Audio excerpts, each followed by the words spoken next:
Hello friends, આપણે છેલ્લે જે આ દાખલો જોયો હતો એને મેં તમને છેલ્લે એવી વાત કરી હતી કે હું તમને રિવાઇઝ કરાવી આપીશ, કારણ કે આ થોડું ડિફિકલ્ટ એનું ડેરિવેશન છે. પણ તમે જો આ દાખલો પેલા ગોળા માટે જુઓ કે જેમાં વિદ્યુતભાર અંદર મૂકેલો છે અને એને લીધે electric field inside the two spheres, એ જો તમે વિચારો તો એમાં પાછું આવું જ પરિણામ હતું. એકવાર ઝડપથી આપણે નજર ફેરવી લઈએ.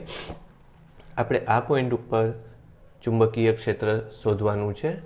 આ આખો એક વાહક તાર છે. એ વાહક તારમાં વિદ્યુત પ્રવાહ અંદરની તરફ જાય છે. આટલી એક કેવિટી એટલે કે પોલાણ કાપી લીધું છે. આપણે આ પોઈન્ટ ઉપર વિદ્યુત ચુંબકીય ક્ષેત્ર ફાઇન કરવું છે. તો આની માટે પણ એ અંદરનું બિંદુ છે, આની માટે પણ એ અંદરનું બિંદુ છે. અંદરનું બિંદુ હોય તો આપણે આ ઇક્વેશન લેવું પડે. એટલે જો પહેલા સિલિન્ડર માટે એટલે કે પહેલા નળાકાર માટે જો વિચારીએ તો B1 μ0 J r1/2 એટલું વિચારવાનું, કારણ કે r1 એટલે આટલું ડિસ્ટન્સ થશે.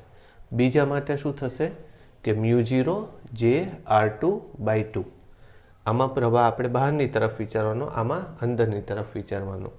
હવે નોર્મલી આગળના કેસીસમાં કેવું હતું કે ચુંબકીય ક્ષેત્ર કાં તો ઉપર અને કાં તો નીચે તરફ જ આવતું, એટલે સીધું આપણે બાદ કરી લેતા.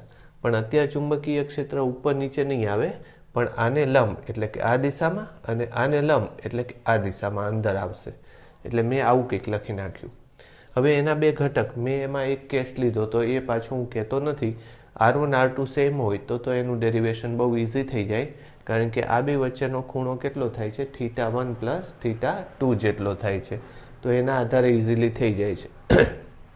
પણ તમે જો આને લંબના બે ઘટકો વિચારો તો આને લંબ આ ખૂણો θ1 હોય તો એના લંબનો આ ખૂણો કેટલો હોય, 90 - θ1 હોય આ ખૂણો, બરાબર. એટલે cos 90 - θ1 આ ઘટક અને sin 90 - θ1 આ ઘટક. એટલે આ sin થઈ જાય અને આ cos થઈ જાય. એટલે cos 90 - θ1 B1 અને sin 90 - θ1 એ પહેલાંનું થયું.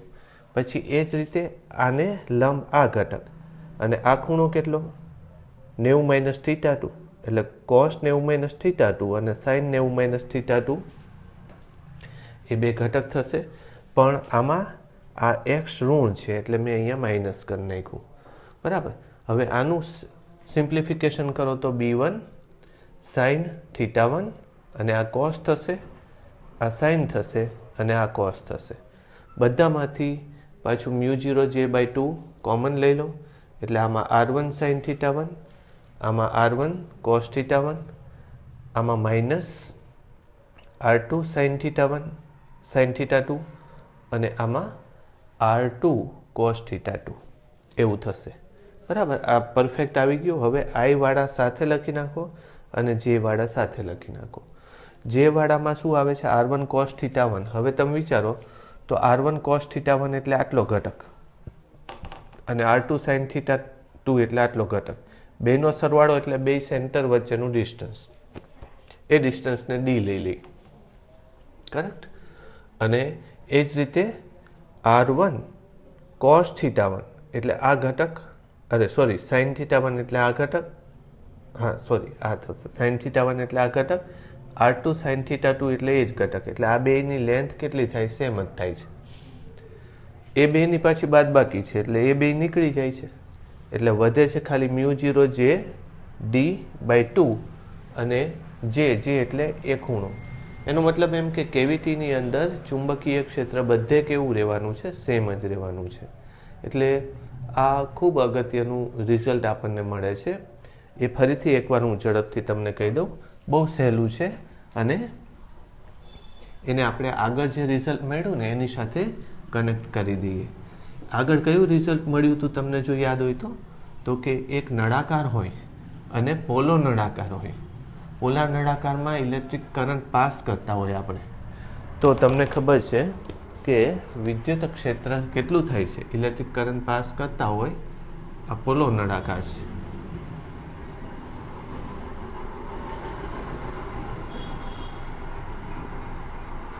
તો આમાં ચુંબકીય ક્ષેત્ર વચ્ચે કેટલું હોય છે, 0 હોય છે, કારણ કે જો તમે આમાંથી કરંટ પાસ કરો તો આપણે જોયું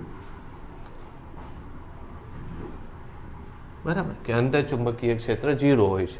પણ જો તમે એટલે એમાં બને છે એવું કે આ દિવાલની થિકનેસ કેવી હોવી જોઈએ? સમાન હોવી જોઈએ. પણ જો તમારી પાસે આવો નળાકાર હોય, ધારી લો કે આવો નળાકાર છે, તો એમાં મેગ્નેટિક ફિલ્ડ 0 થશે નહીં, કારણ કે તમે જુઓ આમાં દિવાલની થિકનેસ કેવી છે? નાની મોટી છે. તો ત્યારે તમે શું લેશો? તો કે આનું સેન્ટર અને આનું સેન્ટર એની બંને વચ્ચેનું જેટલું ડિસ્ટન્સ હોય એને ગુણ્યા μ0j/2 કરવાનું. જ્યારે આ બેના સેન્ટર એક જ જગ્યાએ છે એટલે ડિસ્ટન્સ d કેવું થઈ જાય? 0. એટલે ચુંબકીય ક્ષેત્ર 0 આવે.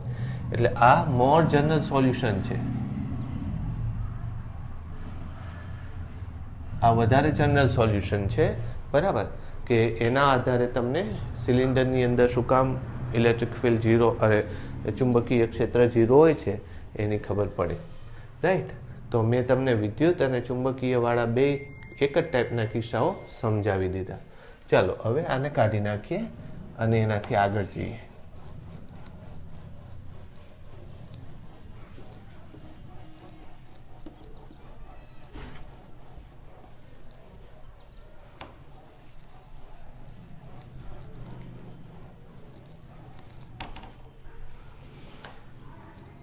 એના પછી હા, ટોરોઇડનું સૂત્ર શું લાગે છે તમને? લેવાની જરૂર છે ટોરોઇડનું સૂત્ર?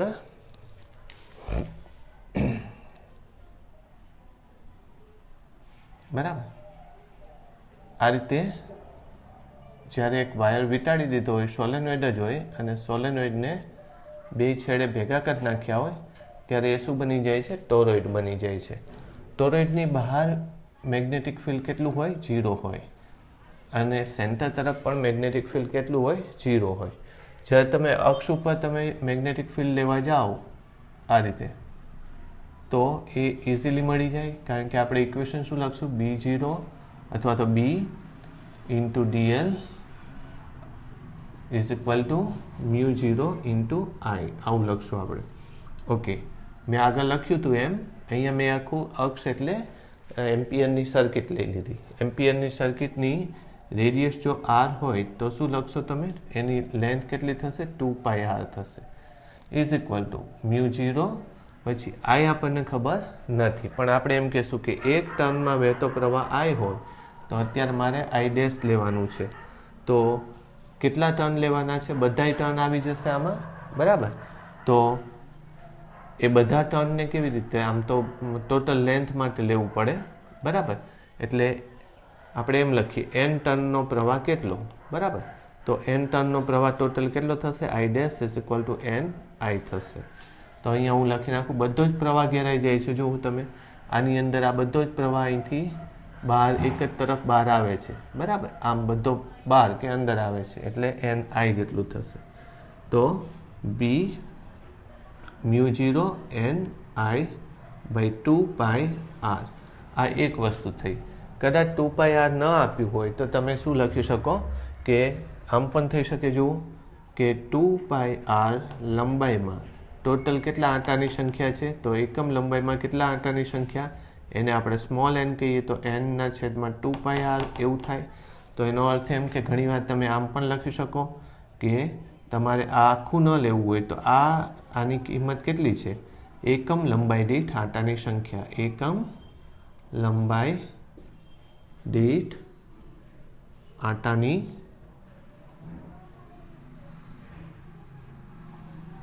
સંખ્યા, બરાબર. નંબર ઓફ ટર્ન્સ પર યુનિટ લેન્થ. એટલે જો તમને ખબર હોય કે આની ઉપર એકમ લંબાઈ 1 મીટર લંબાઈ હોય, આ ધારો કે, તો એની અંદર આંટાની સંખ્યા ગણી લો તો એ મૂકી દો તો સીધું તમને μ0 n × I થાય. એટલે સોલેનોઇડનું મેગ્નેટિક ફિલ્ડ ઓલવેઝ કોન્સ્ટન્ટ રહે છે, અને સોલેનોઇડ નહીં, ટોરોઇડની અંદરનું મેગ્નેટિક ફિલ્ડ કોન્સ્ટન્ટ રહે છે. અને મેં આગળ પણ કદાચ ગયા વિડીયોમાં જ વાત કરી કે ટોરોઇડ જે છે એ exactly similar situation or construction to the capacitor in the static electricity, બરાબર. એટલે સ્થિત વિદ્યુતશાસ્ત્રની અંદર કેપેસિટર શેની માટે વપરાય છે? અચળ વિદ્યુત ક્ષેત્ર બનાવવા માટે. એવી જ રીતે ટોરોઇડ એ મેગ્નેટિઝમની અંદર અચળ ચુંબકીય ક્ષેત્ર બનાવવા માટે વપરાય છે. કેપેસિટરની બહાર બધે ઇલેક્ટ્રિક ફિલ્ડ 0 થઈ જાય છે, તો ટોરોઇડની પણ બહારની તરફ બધે મેગ્નેટિક ફિલ્ડ 0 થઈ જાય છે. બરાબર, એટલે આ સૂત્ર તમને કામ આવશે. હા, એક બીજો એક શબ્દ આવે છે, અને આપણે પહેલાં અત્યારે ટોરોઇડ કહીએ છીએ, ટોરોઇડ. અને એક બીજો શબ્દ છે રોલેન્ડ રિંગ, રોલેન્ડ્સ રિંગ. તો આ બી સેમ છે? ના, સેમ નથી. ટોરોઇડ અને રોલેન્ડ રિંગ અલગ અલગ છે. ટોરોઇડ એટલે અંદર કંઈ માધ્યમ ન પણ હોય, પણ રોલેન્ડ રિંગ એટલે શું? માધ્યમની એક રિંગ પહેલાં લેવાની છે, એની ઉપર આંટા વીંટાળી દેવાના છે. એટલે રોલેન્ડ રિંગની અંદર માધ્યમ હંમેશા હોય છે. બરાબર, ટોરોઇડમાં માધ્યમ હોવું જરૂરી નથી. બરાબર, ઓકે. તો એવું કહી શકાય કે રોલેન્ડ રિંગ એક ટોરોઇડ છે? હા, કહી શકાય, કારણ કે એવું માધ્યમ લઈ લીધું હોય કે જેની પરમિએબિલિટી શૂન્યાવકાશની નજીક હોય, તો રોલેન્ડ રિંગ ટોરોઇડ બની જાય. પણ એવું કહી શકાય કે બધા ટોરોઇડ રોલેન્ડ રિંગ છે? ના, એવું જરાય નથી, કારણ કે ટોરોઇડમાં માધ્યમ ન હોય. બરાબર, જ્યારે પહેલામાં હોય. તો આ નાનો એવો ક્વેશ્ચન છે, નાનો એવો પોઈન્ટ છે, તમે નોટ ડાઉન કરી નાખજો તમારી નોટબુકમાં. અગત્યની વસ્તુ મેં તમને કીધી. ચાલો,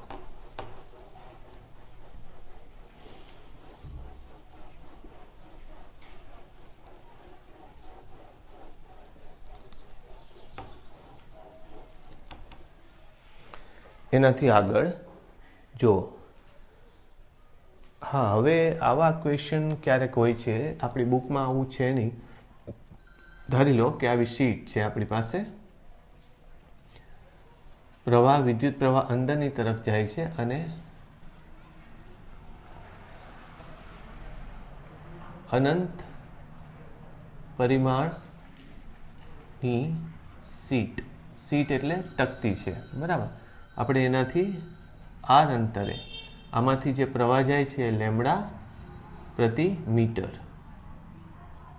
એમ્પિયર પ્રતિ મીટર, એવો જ એનો યુનિટ લખેલો હશે, એમ્પિયર પ્રતિ મીટર. તમારે આ જગ્યાએ એનું મેગ્નેટિક ફિલ્ડ લેવું છે, બરાબર, ઓકે. તો આમાં કંઈ અઘરું નથી. તમને ખબર છે કે જ્યારે કોઈ તારથી આર અંતરે મેગ્નેટિક ફિલ્ડ જોતું હોય, અનંત લંબાઈના તારથી આર અંતરે જોતું હોય, તો B = μ0 I/, શું કરો છો? 2πr, એવું સૂત્ર લખો છો. બરાબર, અત્યારે હું શું લઈ લઉં? તો કે એક નાનો એવો ટુકડો લઈ લઉં, આ ટુકડો લઈ લઉં. બરાબર, અને એનાથી આપણે મેગ્નેટિક ફિલ્ડની ડાયરેક્શન લેશું. બરાબર, મેગ્નેટિક ફિલ્ડની આમ તો 2 ડાયરેક્શન થાય. બરાબર, પણ અહીંયા એક નાનો એવો ટુકડો લઈ લઉં હું, પહેલી વાત તો એ. અને એ ટુકડામાં વહેતો પ્રવાહ મારે લેવાનો છે. બરાબર, અને આમ તો અવગણી શકાય એવી જાડાઈની શીટ આપેલી હશે મારા ખ્યાલથી.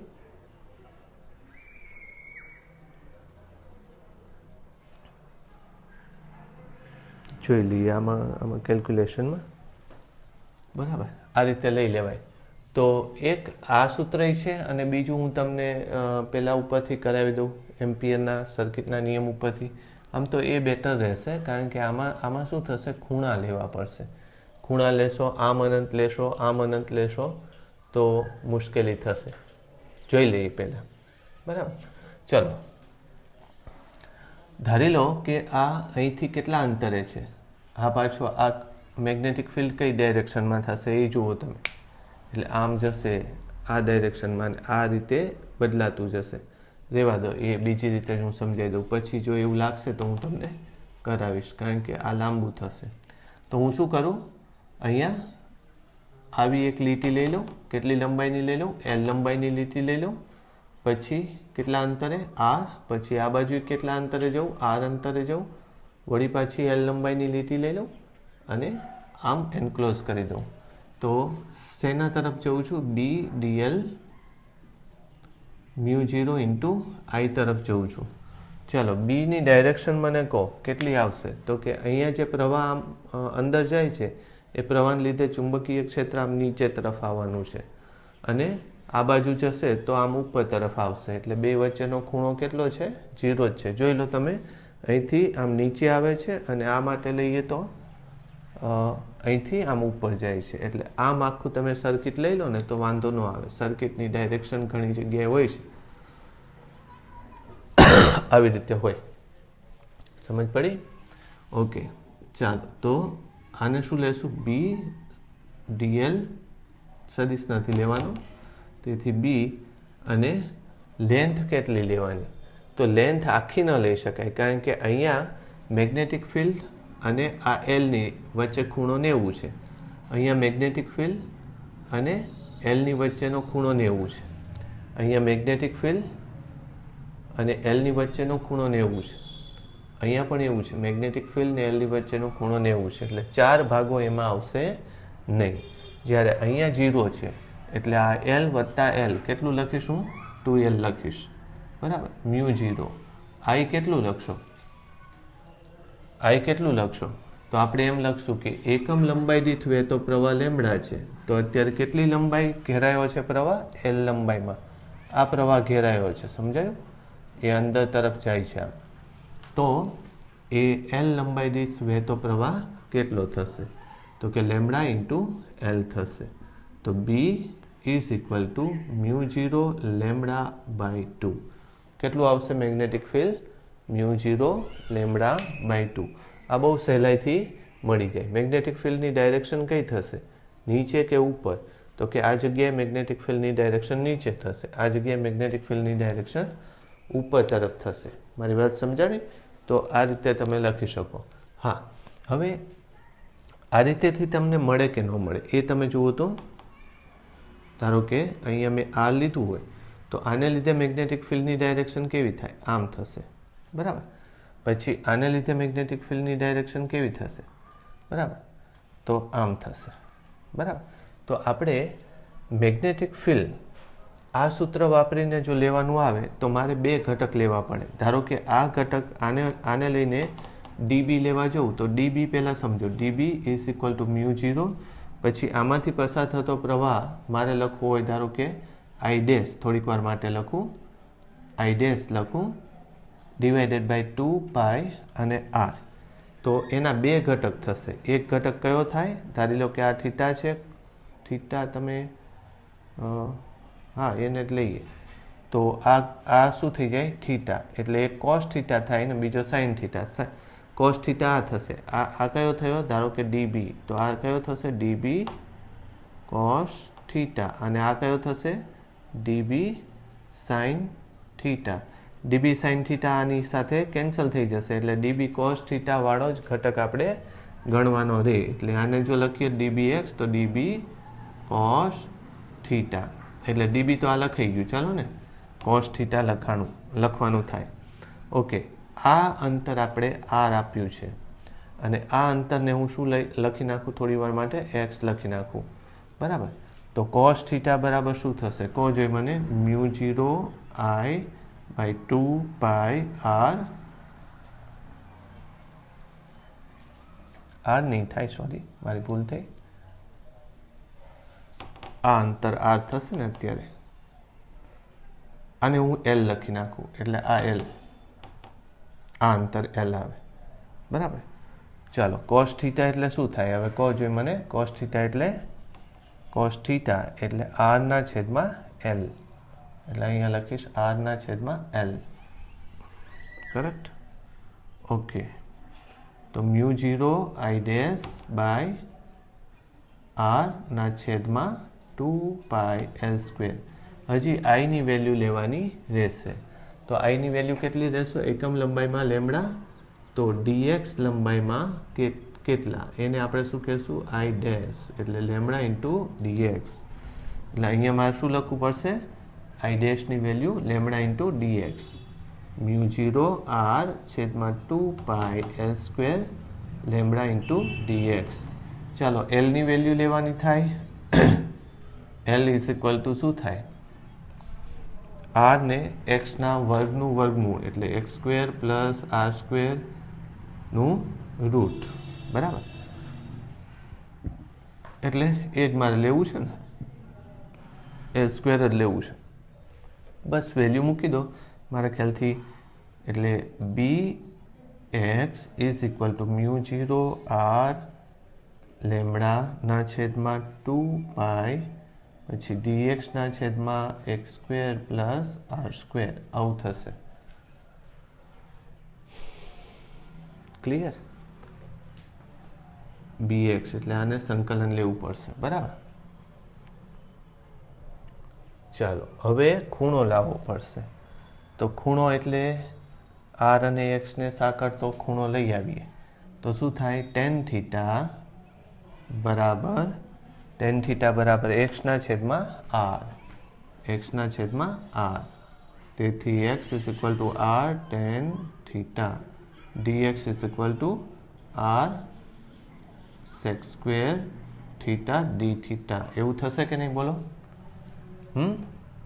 તો હવે આટલા ભાગને હું સોલ્વ કરી નાખું. સંકલન આ ઉપરનું કાઢી નાખું. ઉપરનું જે છે ને એ રિઝલ્ટ આવવાની ટ્રાય કરી. તમને એમ થાય કે આવી રીતે મળે કે નહીં? મેથ્સવાળાને ખાસ ઈચ્છા થાય કે આવી રીતે સોલ્વ કરીએ તો થઈ જશે, વાંધો નહીં આવે, બરાબર. જો એક ભાગ લખી નાખીએ અહીંયા. સંકલન dx X square plus R square is equal to dx એટલે આર સેક સ્ક્વેર થીટા.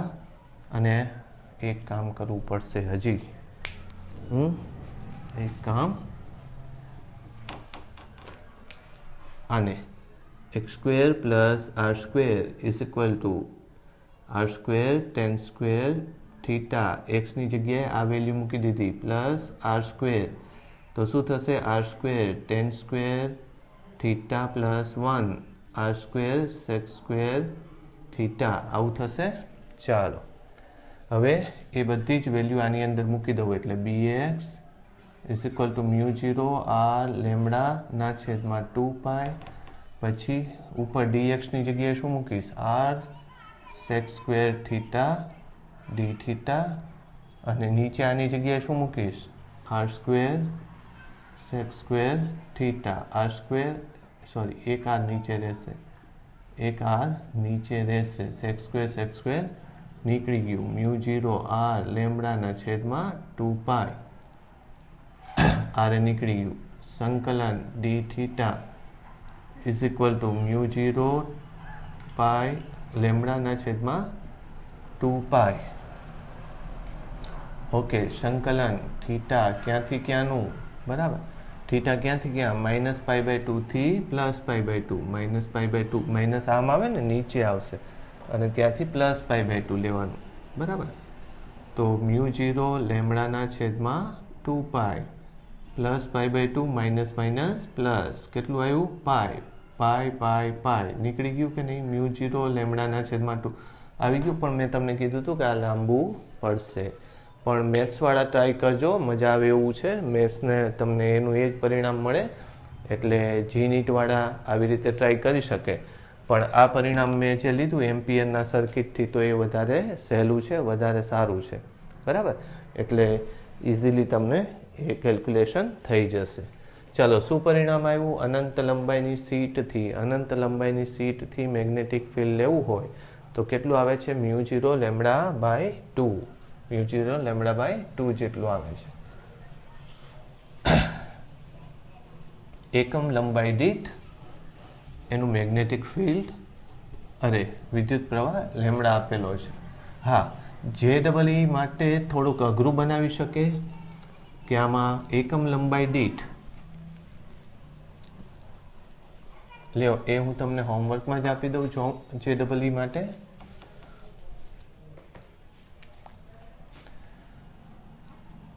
એ જ ક્વેશ્ચન છે, બરાબર. આ પહોળાઈ કેટલી લેશું? ડી લેશું. આપણે અહીંયા આર લીધું હતું, હવે આર ગ્રેટર ધેન ડી લીધું હતું, પણ હવે આર લેસ ધેન ડી માટે તમારે પ્રૂવ કરવાનું છે. ચલો કરાવી જ દઉં. JEE માટે છે, નીટવાળા કદાચ નહીં કરે તો ચાલશે, બરાબર.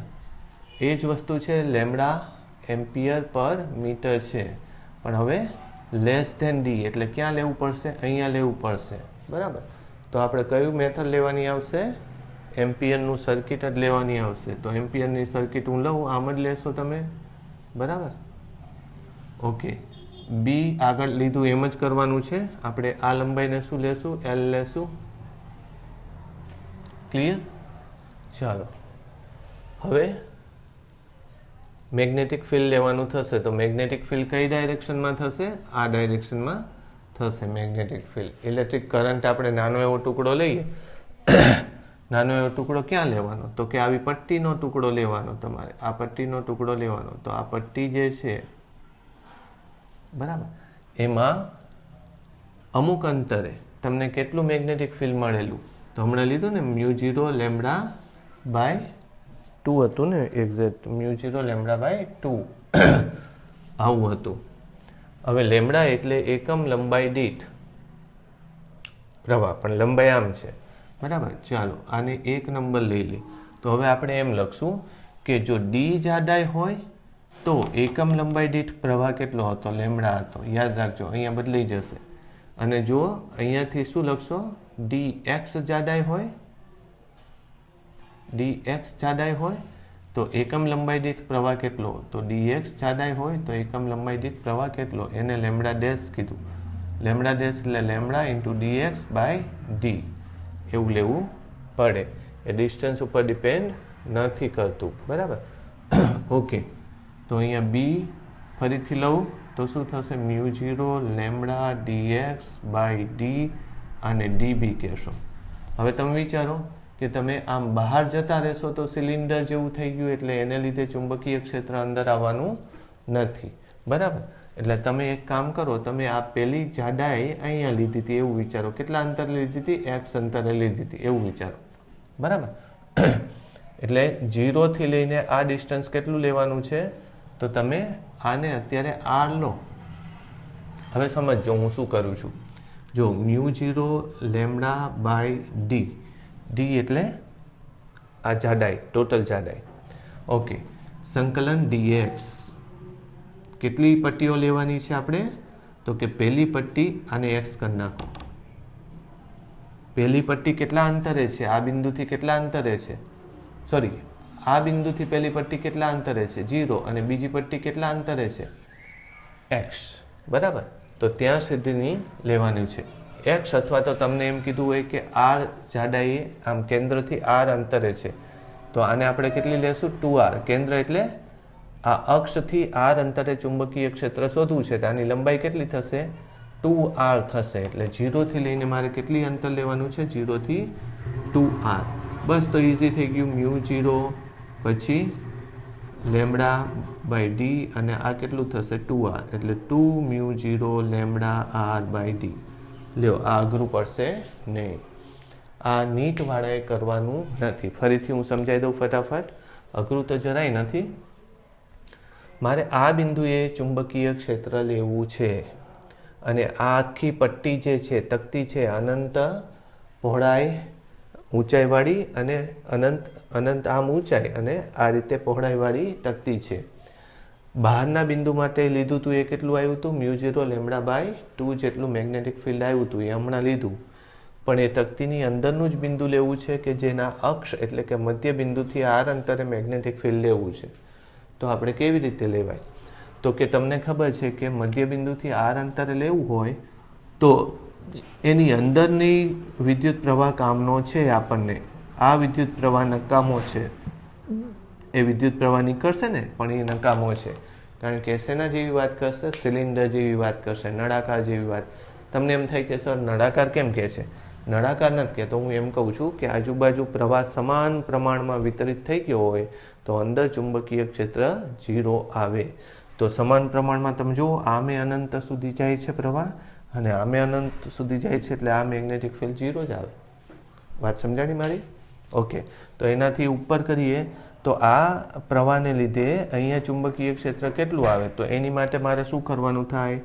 એક એમ્પિયરની સર્કિટ આવી બનાવવાની થાય. સમજ પડી? ઓકે, તો એમ્પિયરની સર્કિટ માટે હવે હું શું કરીશ? પહેલો એક નાનો એવો ખંડ લઈશ, આટલો લઈશ. બરાબર. એની માટે જો હું વિચારું તો ફરીથી કેટલું આવે, એટલે મેં લીધેલું જ છે ખંડથી અમુક અંતરે, બરાબર. મેગ્નેટિક ફિલ્ડ કેટલું આવે તો કે μ0 λ'/2, બરાબર. આને લીધે તકતીને લીધે અમુક અંતરે, અમુક એટલે બધા અંતરે એટલું જ આવશે μ0 λ/2. તો મેં એક પટ્ટી વિચારી, કારણ કે એનાથી બધાથી આમ તો જો કે પ્રવાહ સીધો લઈ લો તોય ચાલે, પણ અહીંયા તકલીફ આની છે, લેમડા છે. લેમડા કેટલું થાય બસ એ શોધતા આવડવું જોઈએ.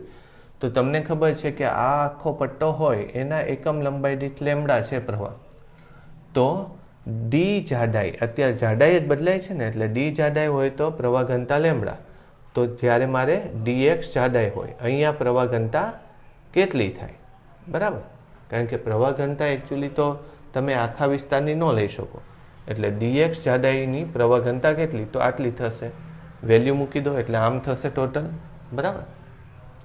પછી પહેલી તકતી અહીંયા અને છેલ્લી તકતી અહીંયા, એટલે 0થી લઈને આ અંતર કેટલું છે તો કે વચ્ચેથી આ r છે, તો આ કેટલું થાય 2r, એટલે તમે સીધું મૂકી દો 2r તો પણ ચાલે.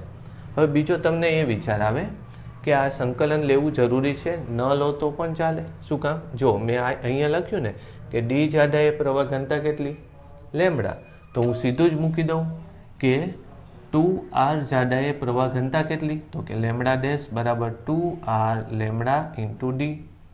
તો અહીંયા મૂકી દો સીધું b = μ0 2r λ/d. એ જ આવી ગયું કે નહીં? એટલે સંકલન ઘણીવાર તમને વેરી થતું હોય એવું લાગે કે ન લાગે, તો તમારે સંકલન કરવું પડે. જો ખબર ન હોય તો સંકલન કરવું પડે, નહીંતર શું કરવાનું, સંકલન કર્યા વગર જ આવી રીતે લખી શકો. આમાં કોઈ બીજી વસ્તુ વેરી થતી નથી. ચાલો, એટલે આ થોડીક વધારે કોમ્પ્લિકેટેડ વસ્તુ હતી, આપણે ડિસ્કસ કરી. એક બીજી વસ્તુ આપણે આની સાથે લઈ લઈ, તમારી ટેક્સ્ટબુકમાં છે એટલે હું આને ડિટેલમાં સમજાવતો નથી. એ સૂત્ર ખાલી લેવાનું છે અને એની દિશાઓ શોધવાનો પ્રયત્ન કરવાનો છે, ટ્રાય કરવાની છે કઈ બાજુ એ મેગ્નેટિક ફિલ્ડ આવે. આવું ઘણીવાર આપણે એક્સરસાઇઝ માટે કરવું પડે, બરાબર. શું તો કે જ્યારે ચેપ્ટરની શરૂઆત જ કરી હતી મેં તમને કે ક્યુ વીજભાર હોય, વી વેલોસિટીથી ગતિ કરતો હોય અને મેગ્નેટિક ફિલ્ડ બીમાં મૂકો તો એની ઉપર એફ જેટલું ફોર્સ લાગતું હોય છે. તો શું આવશે? We cross B into Q, we cross B into Q. Direction લેવાની થશે. ચલો આપણે એટલે પ્રેક્ટિસ માટે ક્રોસ મલ્ટિપ્લિકેશન, આ બી છે, આ વી છે, બરાબર. પછી આ વી છે, આ બી છે, બરાબર. પછી આ બી છે, આ વી છે, કરેક્ટ. પછી આ બી છે અને આ બાજુ વી છે.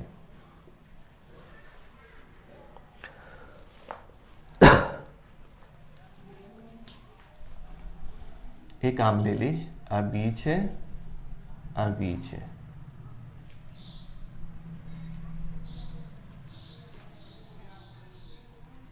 આ વી છે અને આ બી છે. ચાલો ઝડપથી આપણે આની ડાયરેક્શન્સ લેવાની છે. આ એક ઓપ્શનલ છે, બરાબર. બાકી ડાયરેક્શન આ રીતે આપવાની છે ઝડપથી. ચાલો કહો જોઈ કઈ ડાયરેક્શન થશે. વી ક્રોસ બી, આપણે જમણા હાથના સ્ક્રૂનો નિયમ લેવાનો નથી. મેં તમને કીધું કે બને ત્યાં સુધી હથેળીનો નિયમ લેજો.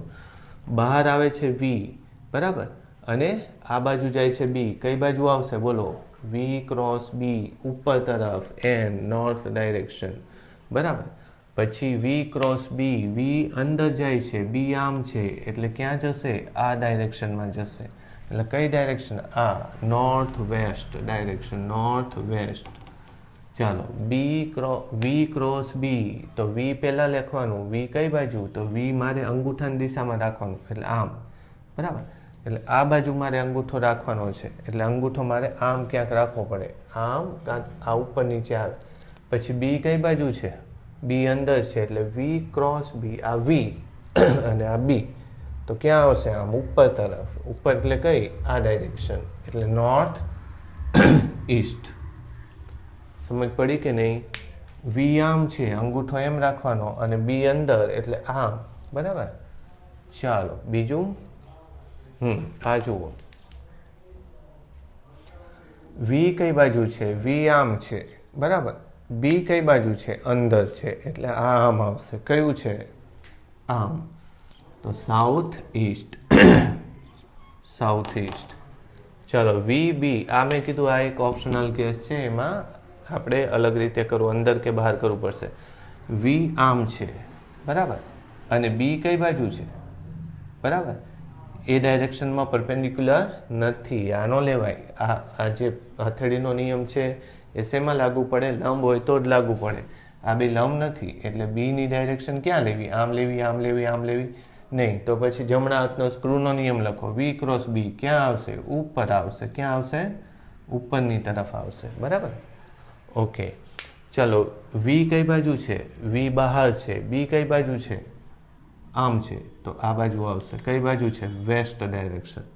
બોલો ખબર પડે છે? આ ધારો કે હજી હું વી આમ લઈ લઉં. વી આમ છે અને બી અંદર લઈ લઉં. બોલો જોઈએ, આ વી છે તો વી મારે આ ડાયરેક્શનમાં રાખવાનું છે અને બી આમ બહાર લાવવાનું છે. વી આમ, બી આમ. તો કયું આવશે? નીચે. નીચે એટલે સાઉથ. બોલો આવડે આવું? થોડીક પ્રેક્ટિસ કરજો. આ કંઈ પૂછાવાનું નથી, પણ પ્રેક્ટિસ કરશો એટલે જેટલું 5, 10, 15, 20 આવા તમારી રીતે બનાવો તો તમને આ ઝડપથી એની ડાયરેક્શન ફાઇન કરતા આવડી જાય. એકવાર ડાયરેક્શન્સ મળતી જાય તો પછી તમને એના પ્રોબ્લેમ્સ ફાઇન કરતી વખતે થોડોક વધારાનો ટાઈમ મળશે. ડાયરેક્શનમાં ટાઈમ બગડશે નહીં. કરેક્ટ? ચાલો તો એક એ લીધું. હવે આપણે પાથ લેવો છે. બરાબર. એનો પાથ લઈએ.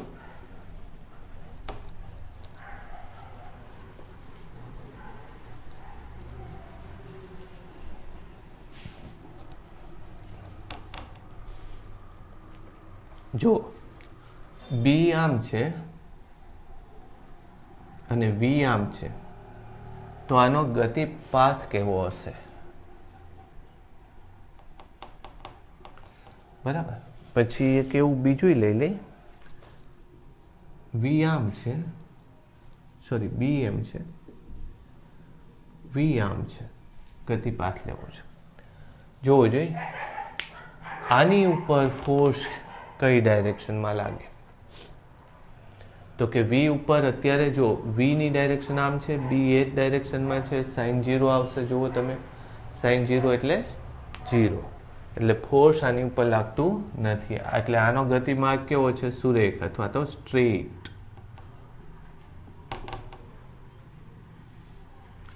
આ ડાયરેક્શનમાં. પછી બીજું અચળ વેગી, કારણ કે બળ જ નથી લાગતું તો અચળ વેગી સુરેખ ગતિમાર્ગ આવો થશે. સમજાણું? ચાલો આમાં જોવું જોઈએ તો કે વી આમ છે એટલે વીની ડાયરેક્શન આમ કરી નાખો. બી કઈ બાજુ છે? આમ છે ને? તો એને બળ કઈ બાજુ લાગશે? અંદર. તો એનો ગતિમાર્ગ કેવો હશે? તો કે આમથી આમ અંદર તરફ જતો હશે, આમ ફરશે. બરાબર. તો અંદરની તરફ એટલે લંબ ડાયરેક્શનમાં છે. લંબ હોય તો એનું મૂલ્ય ન બદલાય એટલે કહેશું અંદરની તરફ વર્તુળાકાર, અંદર જતા વર્તુળાકાર. બરાબર. બીજું મૂલ્ય અચળ છે. પ્રવેગ છે હા. કઈ તરફ? વર્તુળના કેન્દ્ર તરફ. પ્રવેગ કેવો છે? વર્તુળના કેન્દ્ર તરફ છે. તો આ એક કેસ તમે નોટ કરી લેજો. બરાબર. કે પ્રવેગ હોય કઈ બાજુ હોય. બરાબર. એ લેવાનું. ઓકે. ચાલો હજી આપણે થોડી કેલ્ક્યુલેશન્સ કરી નાખીએ. હવે એ વર્તુળનું સેન્ટર લેવાનું છે. બરાબર. તમે જો આમ જોશો, અહીંથી જોશો તો આકૃતિ શું થશે? જુઓ, અહીંથી જોશો તો આકૃતિ કેવી થશે? તો કે પેલો ફરે છે, આ રીતે ફરે છે. બરાબર, આમ ફરે છે, બરાબર. ચુંબકીય ક્ષેત્ર કેવું છે? સમાન છે. ચુંબકીય ક્ષેત્ર કઈ બાજુ? તો કે બહાર આવે છે, બી બહાર આવે છે, બરાબર. અને વેલોસિટી આમ હતી, તો આ વર્તુળનું કેન્દ્ર થશે. ઓકે, હવે એને આ તરફ બળ લાગ્યું એક ને એક આ તરફ બળ લાગ્યું, mv²/r આ તરફ, અને આ બળ કયું હતું? આ કેન્દ્ર તરફનું, તો કે QVB. સ્કેલાર લખી નાખું, બરાબર. ચાલો હવે આ કાઢી નાખીએ.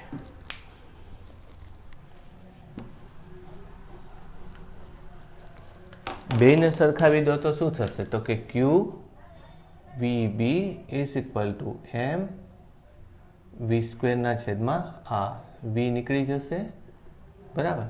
તો મારે r બનાવવું હોય તો r is equal two mv/qb. યાદ રાખજો, આ ખૂબ અગત્યની વસ્તુ છે.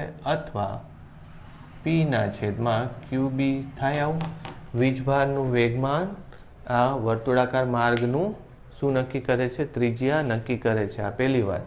બીજું એનો વીજભાર, અને ત્રીજું એનું મેગ્નેટિક ફિલ્ડ, ચુંબકીય ક્ષેત્ર, બરાબર. ચાલો, એક એ થયું. બીજું હું આ પણ લખી લઉં કે QB is equal two m, પછી આને શું લખી શકાય? v × ω/r.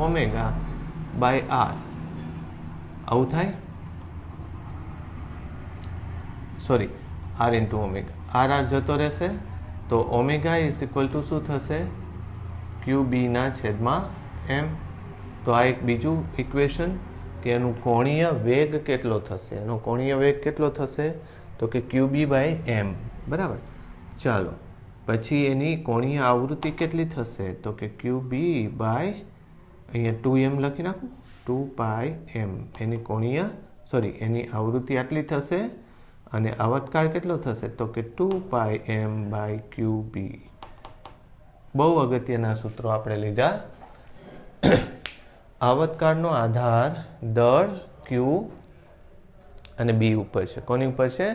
આવર્તકાળનો આધાર દળ Q અને B ઉપર છે. એ જ વસ્તુ આવૃત્તિ પણ આમાં, અને એ જ વસ્તુ ઓમેગા. એટલે આ ત્રણ એકબીજા ઉપરથી આવી જાય છે. આવૃત્તિ કેવી રીતે મળશે? આવૃત્તિ 2QB/2πm. આવર્તકાળ કેટલો? 2πm/QB. આ જરૂર નથી. અને રેડિયસ કેટલું થાય? mv/QB. ચલો, આના આધારના પ્રશ્નો આવતી વખતે હવે હું તમને સમજાવીશ. મેગ્નેટિક ફિલ્ડ, ચુંબકીય ક્ષેત્ર અને વિદ્યુતના ક્ષેત્રના પ્રશ્નો ખૂબ અગત્યના હોય છે, અને આમ તમને આવડે એવા હોય છે. એના સૂત્રો અમુક જ હોય છે, એટલે એ સૂત્રો આપણે એકવાર તમને આવડી જાય તો બહુ પ્રોબ્લેમ આવતો નથી. આ એક કામ કરવાનું છે, તમારે ડાયરેક્શન, દિશાઓ શોધવાનો પ્રયત્ન કરવાનો, જુદી જુદી કન્ડિશન લઈને. પછી આ સૂત્રો એકવાર લર્ન કરી નાખજો. આ સૂત્રનો યુઝ કરીને આપણે સાયક્લોટ્રોન બનાવીએ છીએ. સાયક્લોટ્રોનમાં શું થાય છે? તો કે આપણે એક, ધારો કે વીજભારિત કણને ચુંબકીય ક્ષેત્રમાં એન્ટર કરાવીએ છીએ, બરાબર. ત્યારે એ વીજભારિત કણ આવા માર્ગ ઉપર ગતિ કરવામાં કરે છે. જો ત્રિજ્યા ધારો કે આમ ગતિ કરે, બરાબર, 1, 2 ને 3 આવી રીતે કણો મેં દાખલ કર્યા, અને ત્રણે ત્રણ કણોના ત્રિજ્યાઓ જુદી જુદી છે. તો એ જુદી જુદી શું કામ હશે? તો તમે સમજશો કે જો આરની કિંમત mv ઉપર આધાર રાખે છે. m સરખો છે, q સરખો છે, b સરખો છે, પણ ત્રણના વેગ કેવા હશે? જુદા જુદા. એટલે પહેલો વધારે વેગવાળો કણ મળશે, અહીંયા બીજા ઓછા વેગવાળો મળશે, ત્રીજો સૌથી ઓછા વેગવાળો. એટલે આ વેલોસિટી સિલેક્ટર, જુદા જુદા વેગવાળા કણો શોધવા માટે આ સિદ્ધાંતનો ઉપયોગ કરીએ છીએ. એક જ જગ્યાએ કણોને દાખલ કરીએ છીએ, અને જુદી જુદી ત્રિજ્યાવાળા માર્ગો ઉપર, એટલે કે આવું પાટિયું રાખી દેવાનું, અહીંયા છિદ્ર રાખી દેવાના, બધા જુદા જુદા છિદ્રો. તો જે આગળના છિદ્રોમાંથી જે કણ આવે એ બધા ઊંચા વેગવાળા હશે, નજીકના છિદ્રમાંથી આવશે એ બધા નીચા વેગવાળા હશે. આને શું કહેવામાં આવે છે? Velocity selection of moving charged particle. શું કહેવાય છે? Velocity selection of moving charge particle. તો એનો આપણે વેગ ઊંચા વધારે વેગવાળા પાર્ટિકલ્સને છૂટા પાડી શકીએ. ધારો કે બધા કણો સરખા વેગથી જતા હોય તો પછી એના દળ અને ક્યુના આધારે એની ત્રિજ્યાઓ બદલાશે. તો એ વસ્તુ પણ એમાં તમે શોધી શકો, એને છૂટા પાડી શકો. ખ્યાલ આવશે? આવતી વખતે હું થોડુંક સાયક્લોટ્રોનનો સિદ્ધાંત સાયક્લોટ્રોન સમજાવીશ. તમારા ટેક્સ્ટબુકમાં છે, એનો રેફરન્સ આવતો હોય છે, એ લેશું અને ત્યારબાદ એને લગતા જુદા પ્રશ્નો લેશું. Okay, thank you.